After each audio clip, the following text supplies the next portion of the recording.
Et si on parlait de tes rêves? Et je parle pas du fait que tu rêves d'avoir une grande maison, le fait que tu rêves d'avoir je ne sais pas combien de milliers d'euros, je parle simplement du fait que quand tu dors, tu rêves. Si on ne se connaît pas, moi c'est Ray, ton hypnothérapeute et coach préféré, on n'oublie pas de bon. Je viens de voir une créatrice que d'ailleurs j'apprécie énormément, qui travaille sur le rêve jungien et qui fait des analyses de rêve à tout va. Pourquoi est-ce que ça n'est pas ok?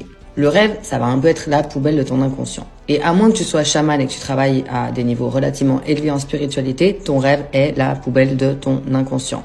Il est destiné à faire la catharsis de tout ce que tu n'arrives pas à assimiler dans la journée. Vos questions en commentaire, évidemment. Donc, lorsque quelqu'un vient interpréter ton rêve, eh bien, ça ne peut pas être extrêmement fiable. Pour la simple et bonne raison. Imaginons que ta phobie, c'est le cheval. Et que pour toi, le cheval représente l'anxiété, l'angoisse, la peur. Mais que de mon côté, c'est mon animal préféré et que pour moi, le cheval représente la liberté, la force, le courage, peu importe. Eh bien, si tu vois un cheval dans ton rêve, et si je vois un cheval dans mon rêve, on n'aura pas du tout la même signification. Un des premiers prérequis que l'on apprend en hypnose, c'est la carte n'est pas le territoire. Et donc, ma carte du monde ne sera pas ta carte du monde, ne sera pas la carte du monde de ton frère, de ta sœur, de ton père, peu importe, bien qu'il y ait des similitudes, étant donné que vous avez à peu près la même culture, en général.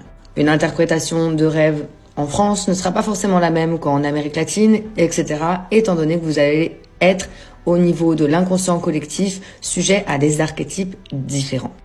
Donc voilà pourquoi la plupart des interprétations de rêves sont pas très pertinentes. Tout simplement.